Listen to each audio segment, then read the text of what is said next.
कमलनाथ के लिए कांग्रेस पार्टी ने कितनी बड़ी कुर्बानी दी, क्योंकि सिंधिया कांग्रेस पार्टी में जो राहुल गांधी हैं उनके सबसे ज़्यादा करीबी नेता है वो माने जाते थे। ऐसे में उनको कांग्रेस पार्टी ने कह सकते हैं उनके नाम पे कुर्बान किया। और वहाँ पे अब ऐसे वक्त में आकर जब 70-72 साल की उनकी उम्र हो गई है, 9 बार के वो सांसद हो गए हैं, 2 बार के विधायक हो गए हैं, पूर्व मुख्यमंत्री भी हो गए, इस वक्त पर आकर उनको बीजेपी का दामन थामने को मजबूर होना पड़ रहा है। तो ये कई तरह के सवाल खड़े करता है। इस पे जो है जो तवज्जो कांग्रेस पार्टी में उनको मिलती वो शायद बीजेपी में नहीं मिलेगी, क्योंकि वहाँ पर उनके पास तमाम सारे ऐसे बड़े नेता हैं जिनके मुकाबले शायद जो कमलनाथ हैं या नकुल है उनको उतनी वरीयता और या तवज्जो ना मिले। और यही कहा नकुल नाथ को लेकर आप कहें तो इससे पहले शिवराज सिंह के बेटे सामने हैं, सिंधिया के बेटे सामने हैं, कैलाश विजयवर्गीय के बेटे सामने हैं। तो अगर नई पीढ़ी की बात भी करें तो वहाँ पर भी कई सारे ऐसे चेहरे हैं जो लगातार बीजेपी की परंपरा को आगे बढ़ा सकते हैं। तो ऐसे में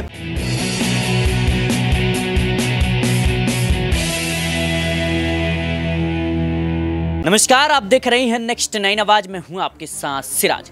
खबर बहुत बड़ी आ रही है कमलनाथ को लेकर। जिस तरीके से कमलनाथ को लेकर खबरें आ रही हैं कि वो जल्द ही बीजेपी से हाथ मिला लेंगे और कमलनाथ सिर्फ अकेले ही बीजेपी में शामिल नहीं होंगे, उनके साथ 10 विधायक और 3 महापौर भी शामिल है। ऐसे में बड़ा सवाल यह है कि लोकसभा चुनाव से पहले जो इंडिया गठबंधन है और कांग्रेस पार्टी के लिए कितना बड़ा झटका हो सकता है। इससे पहले दिग्विजय सिंह का वो बयान सुनाते हैं जिसमें लेकर कमलनाथ को लेकर सवाल पूछा गया। उस पर दिग्विजय सिंह क्या कहते हुए नजर आते हैं। सुन लीजिए, ये कोई पलायन नहीं है। एक बात सुन लो, छिंदवाड़ा में है कमलनाथ जी तो जी ये तो आप लोग जो है ना, जब तक सनसनीखेज ब्रेकिंग न्यूज़ नहीं दोगे तो कौन देखेगा, कौन छापेगा। तो इसलिए ब्रेकिंग न्यूज़ के चक्कर में मत रहो। मेरी कल रात को कमलनाथ जी से बातचीत 10:30-11 बजे हुई है। वो छिंदवाड़ा में है और जिस व्यक्ति ने अपने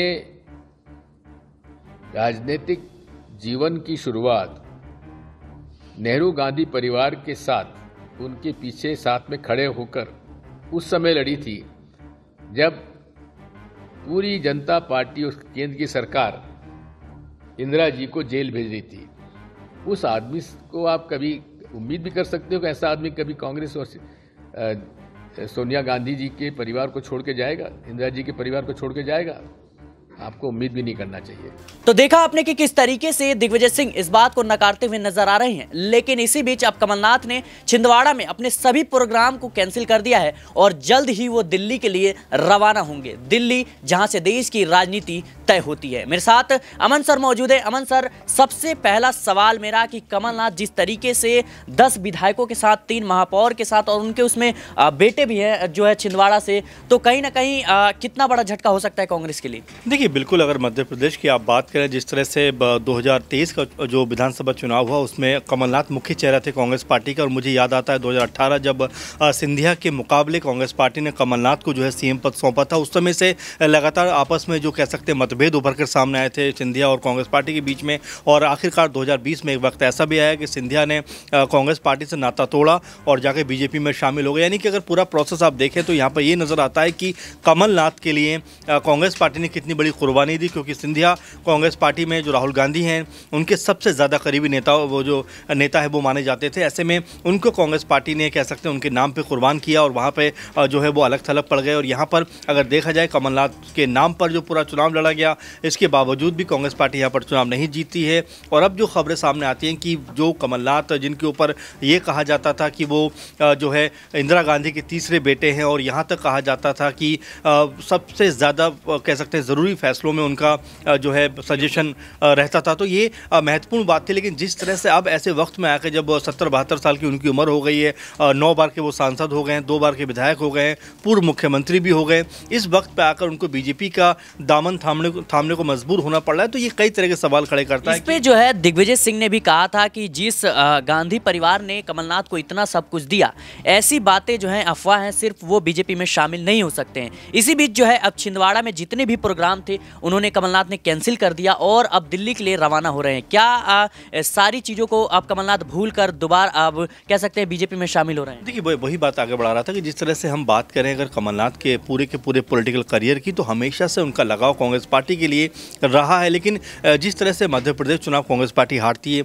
उसके बाद उनको जो है अध्यक्ष पद से हटाया जाता है, जीतू पटवारी अध्यक्ष बन जाते हैं। इसके बाद अगर देखा जाए तो मध्य प्रदेश में ये कहा जा रहा था कि राज्यसभा से कांग्रेस पार्टी उनको संसद में भेजेगी, लेकिन वहाँ पर भी उनका नाम नहीं आता है। तो कई ऐसी वजह है जो लगातार ये बताने का प्रयास कर रही है कि कमलनाथ जिस तरह से नाराज़ हुए हैं उसकी वजह यही है कि उनको राज्यसभा शायद नहीं भेजा गया होगा, या फिर उनको उनके स्थान पर जीतू पटवारी को जो उन्होंने अध्यक्ष बनाया तो उससे भी खासे वो नाराज़ होंगे। लेकिन देखिए राजनीति का एक ढंग और रंग होता है कि जहाँ पर आपको मौका मिलता है, आपको जहाँ लगता है कि इनके साथ अगर मैं गया तो शायद मेरी जो पॉलिटिक्स है, राजनीति है, वो तो आगे बढ़ेगी। साथ में जो मेरा बेटा है, खासकर नकुल नाथ की हम बात कर सकते हैं, हालांकि एकमात्र सांसद है कांग्रेस पार्टी के वो छिंदवाड़ा से, और यहाँ पर अगर वो बीजेपी में जाते हैं तो एक बार फिर ये कहा जाएगा कि क्या मध्य प्रदेश से कांग्रेस पार्टी का इस बार एक भी विधायक जो सांसद है तो आपको लगता है कि कमलनाथ अगर बीजेपी में जाएंगे तो उनका भविष्य उज्जवल होगा? जितना उन्हें मान सम्मान कांग्रेस में मिला,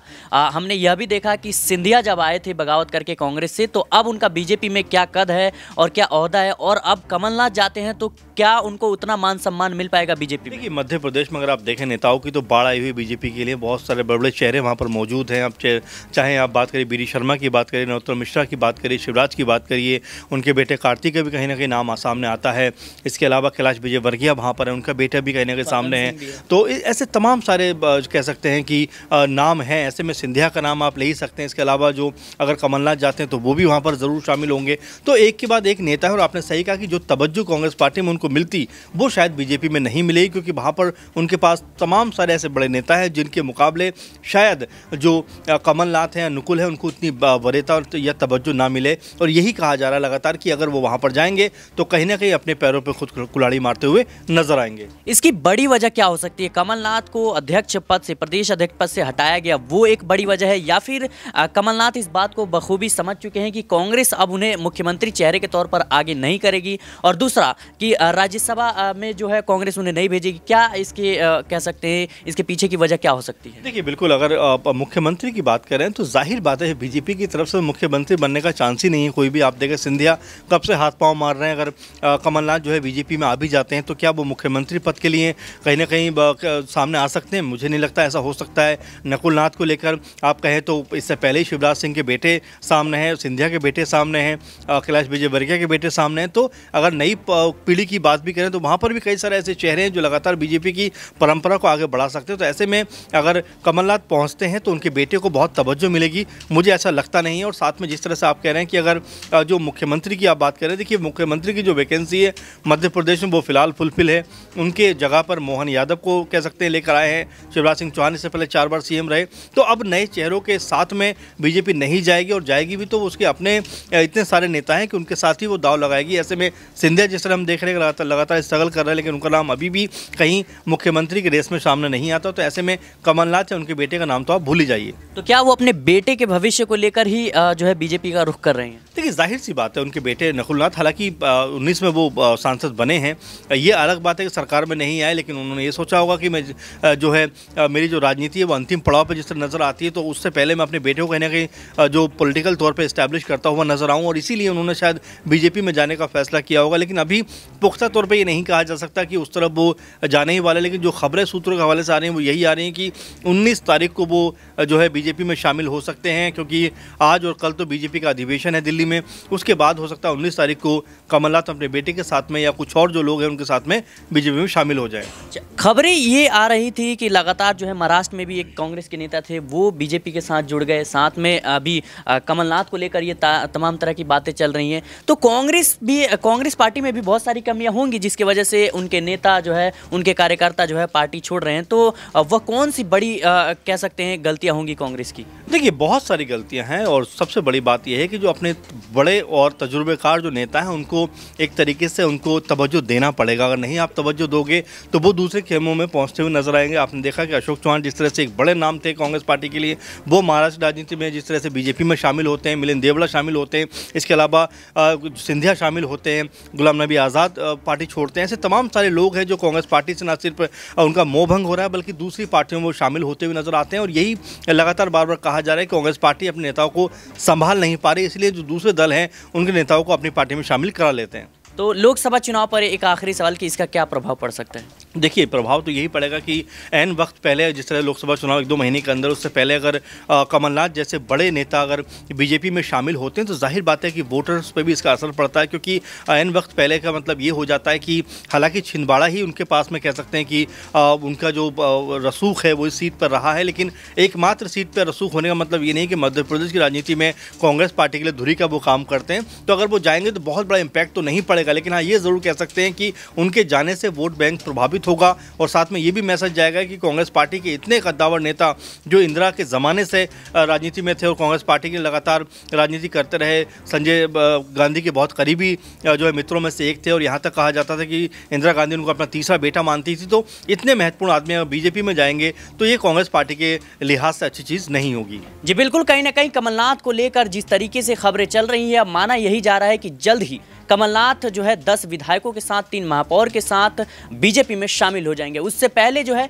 अब बीजेपी नेताओं की प्रतिक्रियाएं आने शुरू हो गई हैं। बीजेपी नेताओं का लगातार कहना है, जो उनके प्रदेश अध्यक्ष हैं BD शर्मा, उन्होंने साफ तौर पर कहा कि जिस तरीके से कांग्रेस ने राम मंदिर का जो प्राण प्रतिष्ठा था उसको ठुकराया और वहां पर शामिल नहीं हुए, तो कहीं ना कहीं अब जिनको विकास कार्य करना होगा, जिनको राम मंदिर से मोहब्बत होगी, वो जरूर जो है सेवा में जुड़ेंगे, हमारे साथ मिलकर काम करेंगे। अब बड़ी बात यह है कि क्या कमलनाथ बीजेपी में अगर शामिल होते हैं तो क्या उनको उतना मान सम्मान मिलेगा? और पहले से ही जिस तरीके से बीजेपी ने शिवराज सिंह चौहान, कृषि मंत्री नरेंद्र सिंह तोमर जैसे बड़े बड़े दिग्गजों को साइडलाइन किया, तो आखिर कमलनाथ को बीजेपी वह कौन सा पद देगी, वह कौन सी जिम्मेदारी देगी जिसको लेकर कमलनाथ भविष्य को जो है संतुष्ट नजर आएंगे? कमेंट बॉक्स में इसका जवाब जरूर दें। फिलहाल के लिए इस खास पेशकश में इतना ही। देश और दुनिया की तमाम खबरों के लिए बने रहें नेक्स्ट 9 आवाज के साथ।